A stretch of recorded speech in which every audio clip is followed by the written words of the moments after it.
me and say it along with me.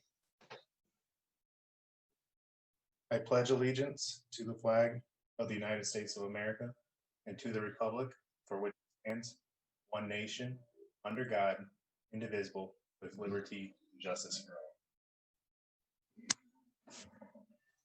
all. All right. We are going to go into who our candidates are for tonight. Tonight, we do have two candidates that are attending, G1N Black and Megan Reckling. And our moderator for tonight will be Sheriff Mike Murphy. Sheriff Mike Murphy, please take it away. Okay, thanks, Joe, and welcome everybody. I just wanted to bring everybody up to speed on how this came about. So once upon a time, the Livingston County GOP had a conversation as to whether or not to hold these forums, and it was decided that we would. There has already been one forum that was hosted by the LCGOP, and that was the 8th District Congressional race. And by the way, the rules for that are the same tonight, but I'll get into that in a half a second. So there's there's a lot of people in the party that know the candidates and have kind of lined up on sides and made endorsements. So one of the big conversations was how to keep this as fair as possible. So what happened with the questions was there was people that were asked to submit questions. Those questions were submitted by Clerk Hundley, Drain Commissioner Brian Johnkier, Treasurer Jenny Nash, and then GOP members Sharon Lolio and Joellen Parsarchak. They were each asked to submit questions to me, and then I chose what questions to ask in each of the candidate, well, specifically this candidate race. So this one is being live streamed, as well as the prosecutor, and then the county commission races will be recorded. So the rules, like I mentioned, are the same as the 8th district. Each candidate will be given a 3-minute opening statement. They'll have 90 seconds for each question, and then there'll be a 2-minute closing statement. The opening and closing will be done in alphabetical order. So in this race, Ms. Black will have both, the beginning or the opening and then the closing. And then the questions, however, then will be rotated. Mitch is our official timekeeper. He's not on right now, but he will be, and he will hold up a 15-second sign when there's 15 seconds left, and then a stop sign. There's your sign, and then a stop sign when time is up. So kind of keep an eye out for that, but there you have it. So I just want to say before I ask you any questions, you know, I mentioned before, this is a pretty small county, a pretty small group, and we all know each other.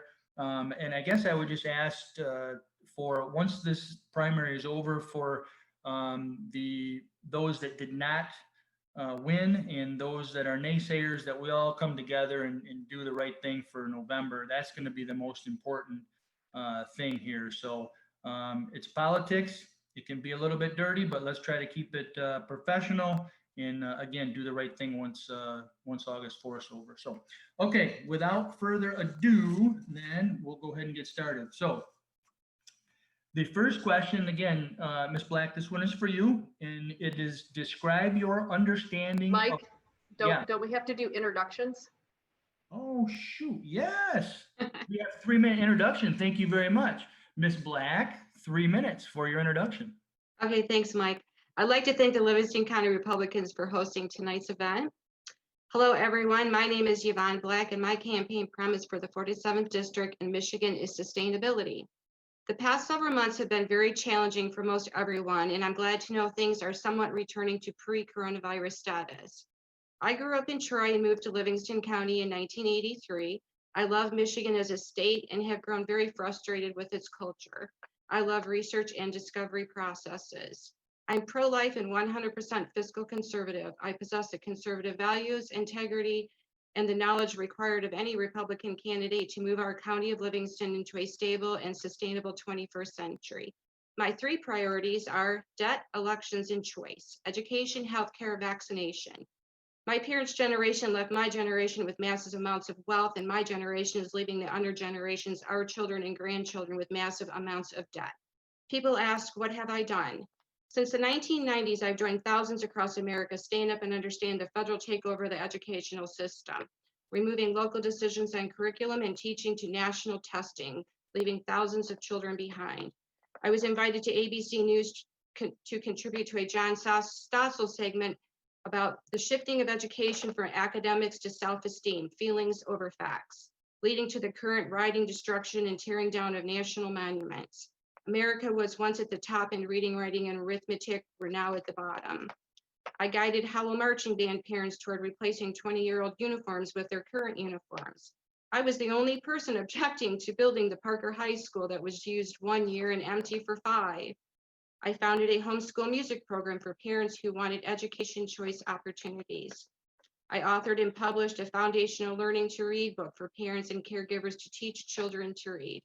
And I'll share more in my closing statement. Thank you, Ms. Black. Thank you. And we will turn it over to Ms. Reckling. Opening statement. You got to unmute yourself.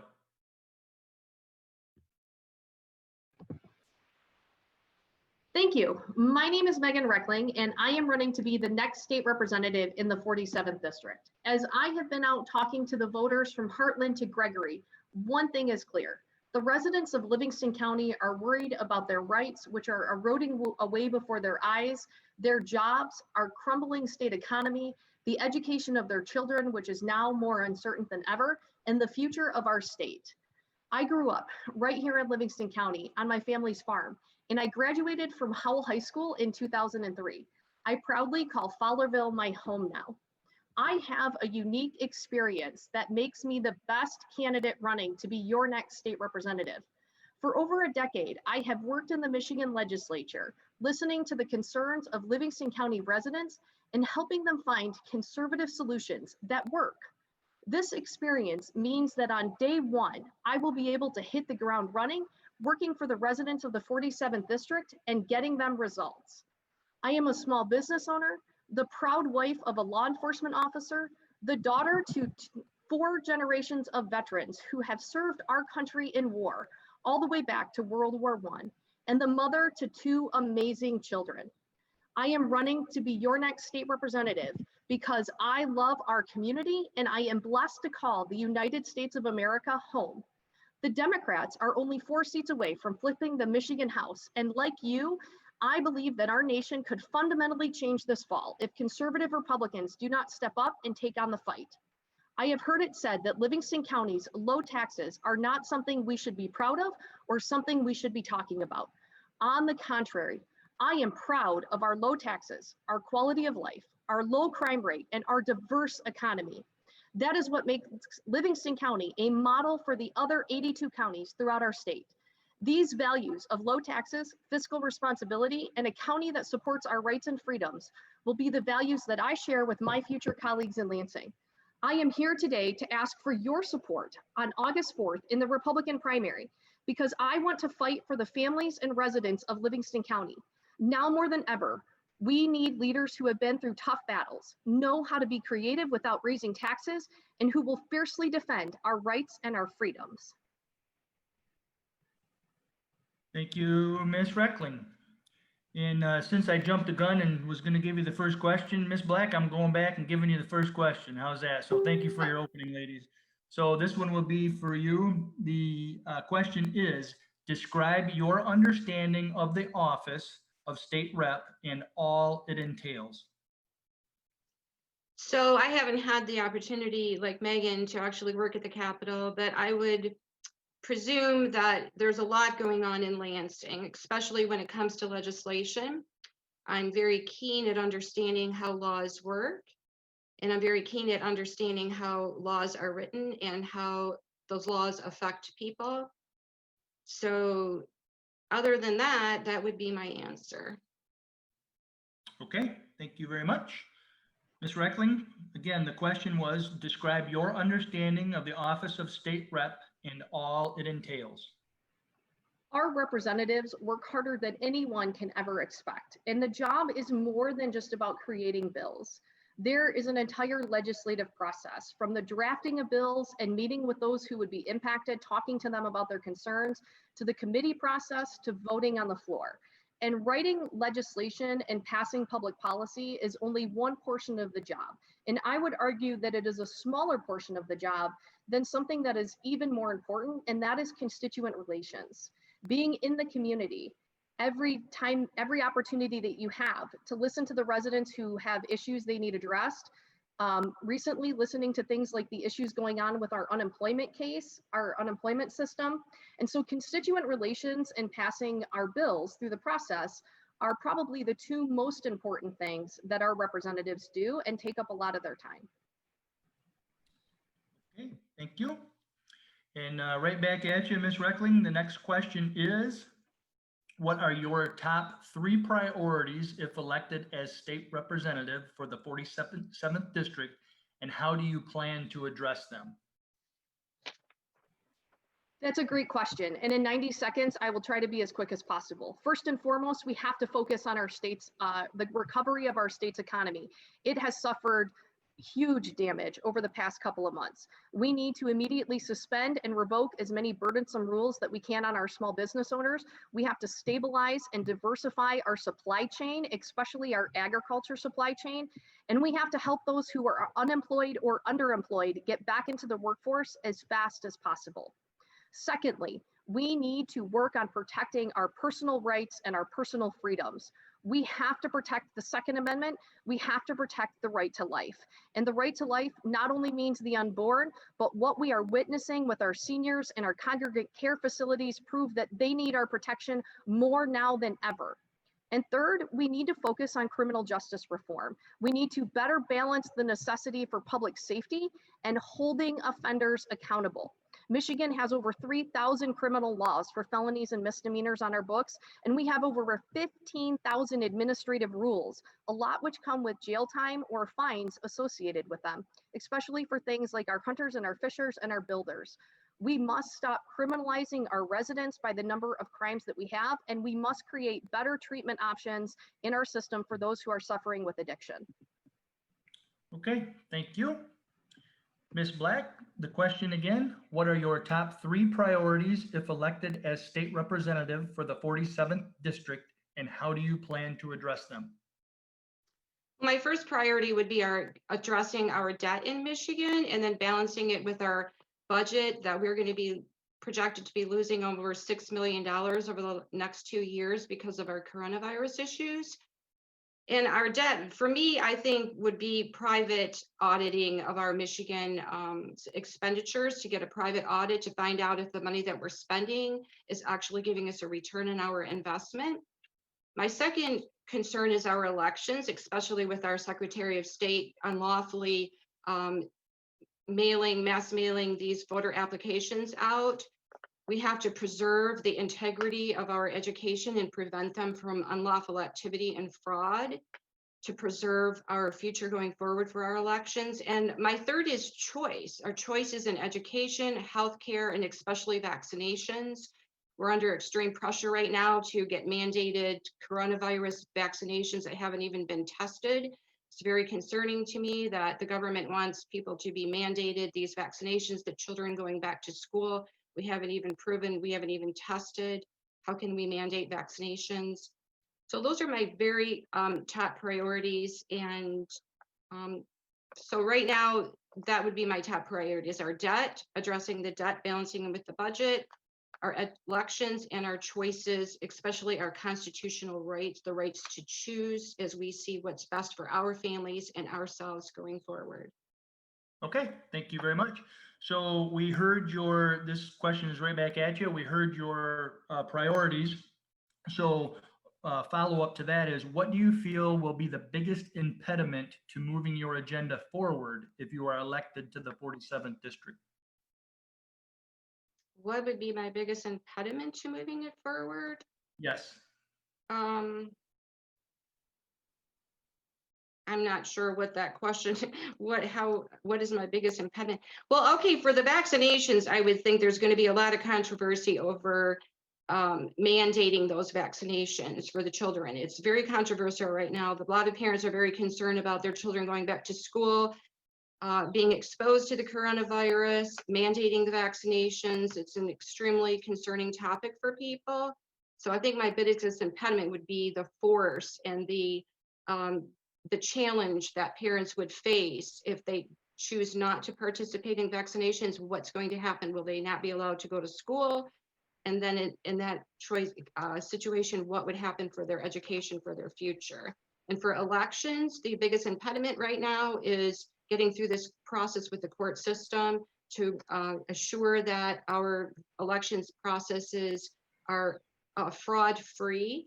And then our debt with that is just the spending, the ending spending. And I understand that Michigan is supposed to have a balanced budget, but what's happening with the balanced budget is a lot of things are being left undone, especially our roads. We stay within a balanced budget, but there's so many things that are not being accomplished that our residents and our people in our communities really need to have, especially our roads. Okay, thank you. Ms. Reckling, the same question. You told us your priorities. What do you feel the biggest impediment to moving your agenda forward if you're elected to represent the 47th district?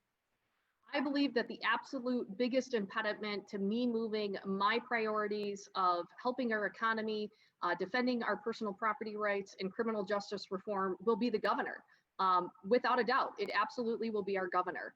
I believe that I have had the ability and the blessing over the past decade to build relationships with even some of the current members who are serving in the legislature, people on both sides of the aisle. I know that most issues are not partisan issues. There's a lot of issues that we can work on together. When it comes to my priority, some of these issues like life, and our Second Amendment are things that the Democrats absolutely will never agree with us on, and we have to fight really hard for. And so having a Democratic governor who is going to have to sign bills at the end of the day, even if we maintain our majority in the House and we have a Senate majority in the, Republican majority in the Senate, getting her to sign bills that relate to those issues is going to be incredibly challenging. She is not honest and she is not ethical to work with. And so it becomes very challenging to attempt to build a working relationship with someone who has no desire to work with you on anything. Okay, thank you. So right back at you. How do you propose to get infrastructure funding off the partisan impasse which has plagued this topic for decades? That's a great question. And first and foremost, I think we have to avoid looking at tax increases right now. Our small business owners and our families across our state, they can't afford it. They have gone through in a recession. Small business owners have depleted their personal savings in order to save their small businesses. We have to stop talking about taxes. At the same time, we have to make sure that we are properly prioritizing the spending for our state's infrastructure. Back in the late 2000s, when we had our late recession, there was no general fund money, no additional general fund money stuck into funding our roads, our bridges, our dams, and our infrastructure. And that is why today our state is struggling as much as we are to even keep up with the maintenance, which we still can't do. It is absolutely important that as we move forward through this $3.2 billion deficit, that we are prioritizing our schools and we are prioritizing our infrastructure to make sure that they continue to be properly funded.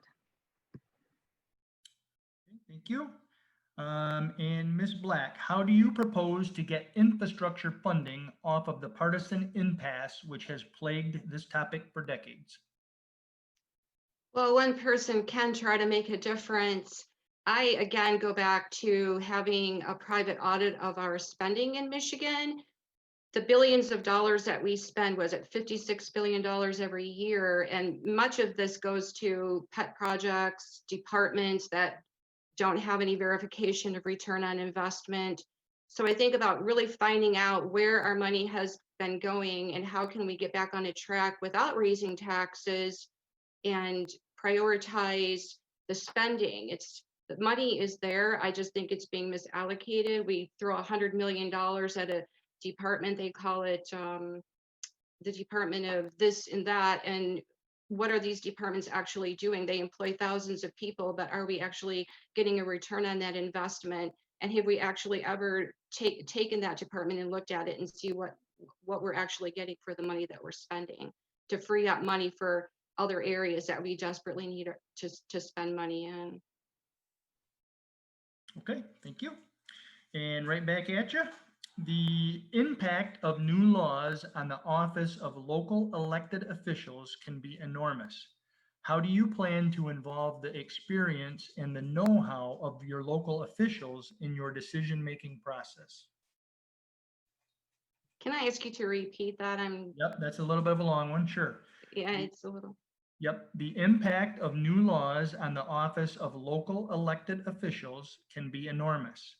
How do you plan to involve the experience and know-how of the local officials in your decision-making process?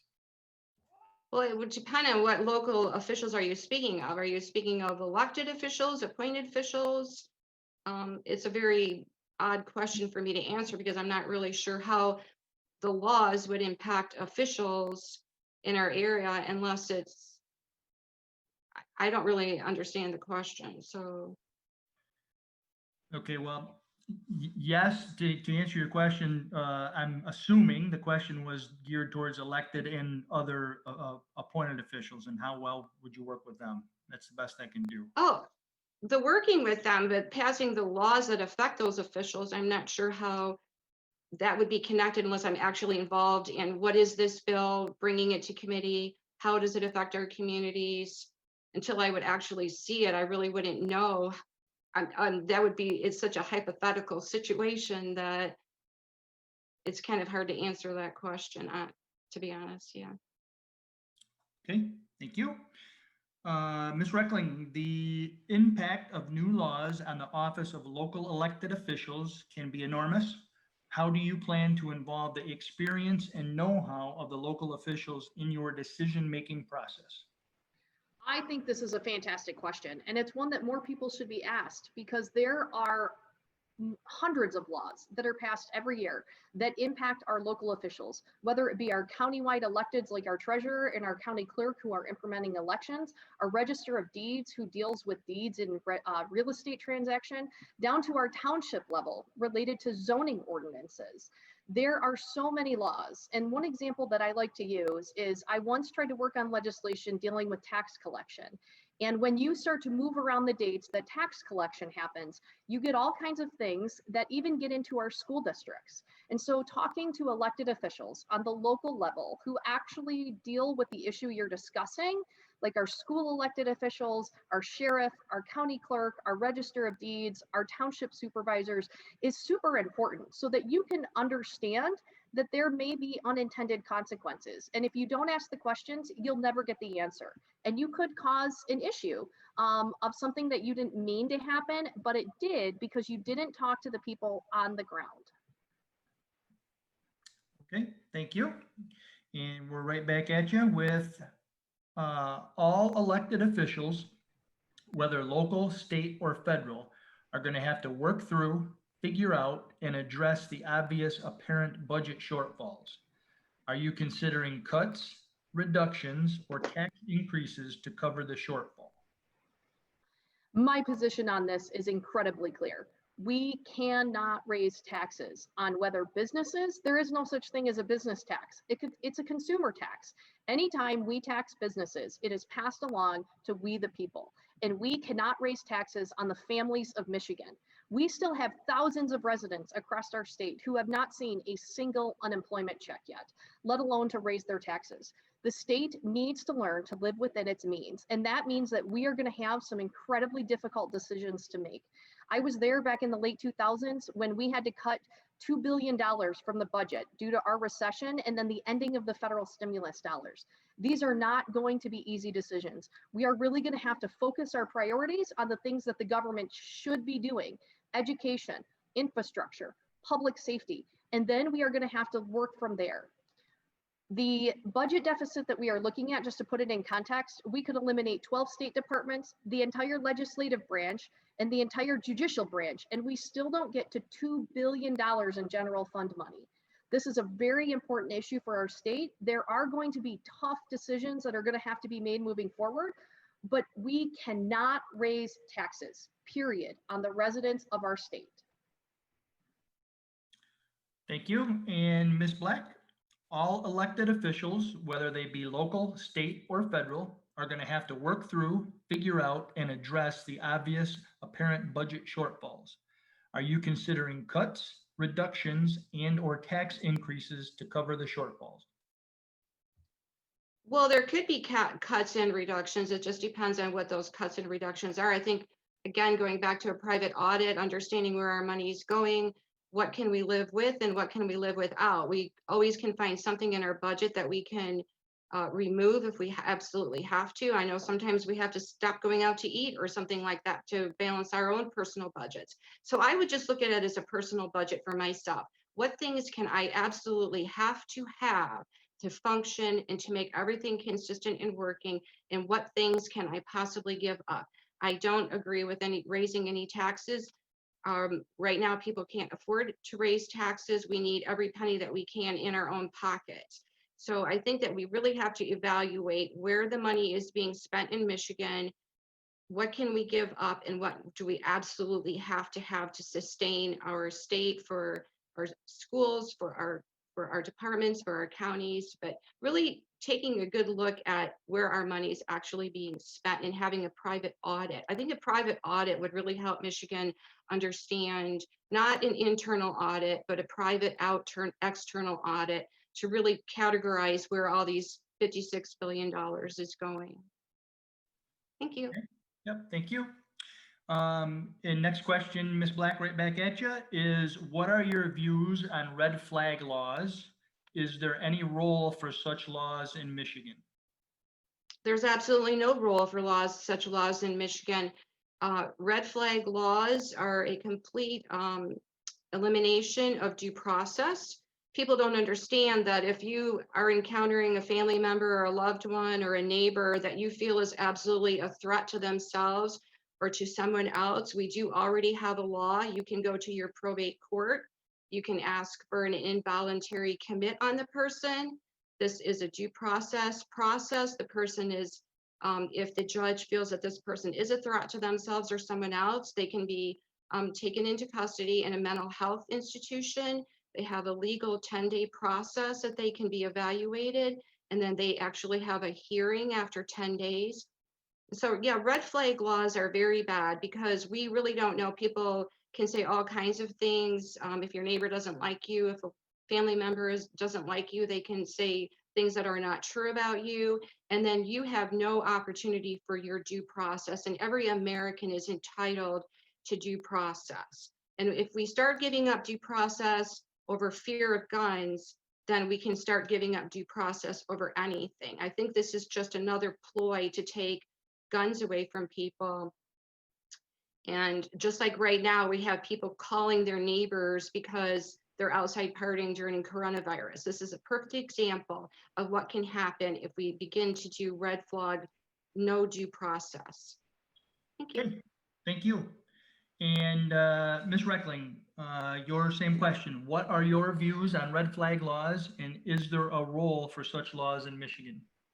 No, there is absolutely no place in Michigan for red flag laws. The Second Amendment in our Constitution is completely clear. It's crystal clear, and it shall not be infringed. I believe that it is time that those who support the Second Amendment stop giving an inch because the other side takes a mile, and we have to defend all of our constitutional rights to keep and bear arms. That includes adamantly opposing red flag laws, opposing things like gun and ammo bans or taxes, along with other issues like constitutional carry. I believe that these are really important issues for us to be fighting against, and the Democrats are going to continue to push as hard as they can, and we have to push back even harder. It's harder to keep what we have, it's easier to take it from us, and so we need people who are willing to fight and defend our Second Amendment rights in Lansing. Okay, thank you. And this one's right back at you. And I'm actually going to read this one twice because it's pretty long. So the question's a good question. It's just a long one. The Michigan Department of License and Regulatory Affairs, or LARA, issues professional licenses and determines mandatory training and practice requirements for a variety of professions, from cosmetologists and barbers to physicians, pharmacists, certified nurses, aides, and accountants, among many others. During Michigan's emergency shutdown, the threat of license revocation was used to enforce shutdown compliance of many businesses. Are reforms or changes in the operation of Michigan's licensing bureau needed? Why or why not? Absolutely. Okay, go ahead. If you're No. comfortable answering, go for it. Yes, you don't have to repeat that. We absolutely have to reform our occupational licensing. And one of the bullet points that I didn't hit under criminal justice due to time is reforming our occupational licensing related to the good moral character clause. There are hundreds of occupations here in our state that require you, the state requires that you take hours of training. It takes more training to be a barber than it does to be an airline pilot in our state. That is absolutely not needed. I believe we could look at other things like certification from a private industry like lawyers do. We don't have to state license everybody. And it has absolutely been proven through the corona crisis that the state is willing to use your license as a permission to work and a hammer when you don't follow their rules. We have to reform our occupational licensing. We have to reform the good moral character clause. If you committed a misdemeanor 30 years ago, you are not allowed to be licensed to work as a janitor in a healthcare facility. We have to allow people to earn a living, and it isn't the government's right to say that we can or cannot do that through licensing. Okay, thank you. Ms. Black, the Michigan Department of Licensing and Regulatory Affairs, or LARA, issues professional licenses and determines mandatory training and practice requirements for a variety of professions, from cosmetologists and barbers to physicians, pharmacists, certified nurses' aides, and accountants, among many others. During Michigan's emergency shutdown, the threat of license revocation was used to enforce shutdown compliance of many businesses. Are reforms or changes in the operation of Michigan's licensing bureau needed, and why or why not? Well, anything can be weaponized, and I think our governor really did weaponize the whole controversial issue of should we even be shutting down? What areas should be open, what areas should be closed? And so, yeah, she definitely weaponized the licensing to shut people down. I definitely think that the restrictions that we have in Michigan are extreme. The mandatory training, the necessary fees and fines. I think that as a consumer, if I go to someone to cut my hair and they're not following best practices, I'm not going to go back. And so I think it could go back to making those choices on our own. I think people can, for many years, I had horses, and my farrier, there was a lot of controversy about licensing farriers, but the farrier community, your own community, is going to help you regulate. If you have people that are doing things inappropriately, cutting your hair, not being sanitary, I think those are things that the community itself would help regulate. And as far as physicians, well, yeah, we need to have licensing for physicians. We need to make sure that they've had the proper training. That's an area where I'm unfamiliar. I'm not a doctor, so I go to a doctor, but again, I can decide whether I think the doctor is giving me good advice or bad advice. So yeah, I think we need to relax the LARA restrictions and the fines and the fees, or the cost of the licensing. Thanks. Okay, thank you very much. And ladies, I think to keep on track with everything, I think this will be the last question. And then we'll go into closing, which you'll each be given 2 minutes. And Ms. Black, that will be yours first for closing. However, you are, yeah, you know what? I'm going to give you 3 in a row then, right? Because you're up now for the next question. So I just realized that. But anyways, Ms. Black, this question is for you first. Do you support term limits? Why and why not? Well, I do support term limits. Why I support term limits, because it's a perfect example of what's going on in Washington. We have people that have been there for 40 years, and they're making extremely bad policies and bad laws that are hurting our country. And they have this, influential power to force other people to participate in things that are not necessarily good for our country. And so, yeah, I do support term limits. The struggle with it is like in Michigan, you have, for myself, the seat that I'm running for is you have 3 2-year terms. And so you have to get in there and you have to really figure out and understand very quickly what's going on. How do you work with your constituents? How do you balance the constituency with the law, passing the laws? And so it can be very demanding, but I do think that term limits are good for our state. And I do think that term limits are good for our country. And I'd really like to see congressional term limits. just because, like I said, what's going on in Washington right now, we have people that have been there for 30, 40 years, and they're not really benefiting our communities and our country. I think it's very detrimental.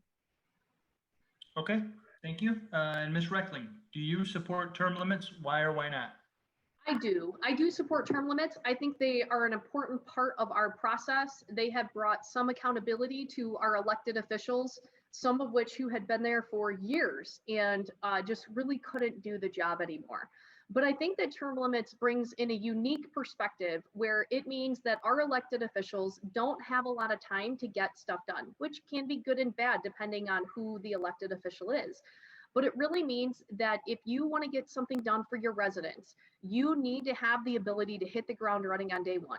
You don't have time to figure out where the bathrooms are at and learn how the process works. And that's where my experience is very beneficial and makes me the best candidate to be the 47th District State Representative. We truly need people that can be effective and get results and outcomes for their residents right away. And I think that is what is important about our term limits, but I do support them. Okay, thank you. And now we'll move to closing with Ms. Black. You're on. Thank you, Mike. So I kind of wanted to close, and I wanted to talk about the past 6 weeks that I've been engaged in this lawsuit with the Secretary of State, because anybody can vote absentee in Michigan with the proposal 3 in 2018, but the mass mailing of applications is unlawful. I, as a voter, have a legal process that I am mandated to participate in, and this is actually very controversial because the law tells me, or the definition of an absent voter is to follow the law, and the law is that I am to go to my city or my township or my village clerk to get an application. So how can a Secretary of State usurp the laws and mass mail these voter applications out? And so in some of the reason was because of the second wave of COVID, but we could have always extended the voting from 1 to 3 days at the polls. And also they could have, with the 2018 proposal 3, we could have actually had different stations around our county where ballots would be available, whether it's in our grocery stores or in our farmers markets. And so moving on, there's a new normal being created for us. A free America is dependent on every citizen doing their share, being ahead of the curve so you're not left in the dust. Update your software, adapt, pivot, and prepare. Our constitutional liberties are under assault. Freedom of speech is being masked. Our right to keep and bear arms is constantly challenged. Livingston County in Michigan has the right to choice. The right to choose to vote absentee, the right to choose to vaccinate or not, the right to choose your doctor and dentist. I'm a longtime advocate for the education choice, the idea that families have the right to educate their children in an environment that works best for them. For more information, please visit my website, electyvonne.com. I humbly ask for your vote on Tuesday, August 4th. If you vote for me, I will fight for you. Thank you. Thank you. Thank you very much. Ms. Reckling, you're up for 2-minute closing. I would like to start off and thank the Livingston County Republican Party and their executive committee for hosting tonight's event, as well as Sheriff Murphy for serving as moderator. Again, I'm Megan Reckling, and I am running to be your next state representative because the stakes this fall are higher than ever. Our state and our nation are facing a turning point. In March, we went from talking about socialism to watching it be implemented in states across the nation right before our very eyes. I have the passion, the experience, and the vision to help lead our state through these challenging times ahead while standing firm and fighting for our conservative values and our freedoms. We need leaders who are willing to stand up and fight for us, who are willing to be more accountable, accessible, and transparent to the voters, and who will work harder than ever to push back against the waves of socialism coming at us. I am honored to have the support and endorsement of some of the strongest conservatives fighting for us, including John James, Tom Leonard, Lana Tice, and Wes Nakagiri, along with support from organizations such as Michigan Right to Life, Michigan Farm Bureau, the Small Business Association, and many more. Leadership is about more than showing up to vote. It is about effective problem solving and coming up with workable solutions that address the real problems and concerns facing the residents of Livingston County. We have so much opportunity ahead of us as a state, but we need a leader who is willing to work harder than ever, be more accessible, and truly put people over politics. I will be that representative for the 47th District. To learn more about me, where I stand on the issues, or to help with our campaign, visit meganreckling.com. You can follow me on Facebook for frequent updates, and I humbly ask for your support and your vote on August 4th in the Republican primary. Ladies, thank you very much. I'm going to turn it over to Joe Riker, but thanks for the opportunity to be the moderator here, and well done. Have a great night. Thanks, Mike. Well, that concludes our forum for tonight for this race. I want to make sure that if you're still here, that you do tune into our candidate race for the prosecutor's race at 7 p.m. and we'll have more further on throughout the night. Feel free to go to our, oh, was I wrong on that one? Yeah. 7. Oh, sorry. It's 7:30. I apologize. So at 7:30, we will have our prosecutor's race. You can tune in then, and then we'll have more races throughout the night for candidates running for the different commission races. And well, that's it, the commission races. Thank you all for attending tonight, and hopefully we'll see you on the next one. Have a good night. Thank you.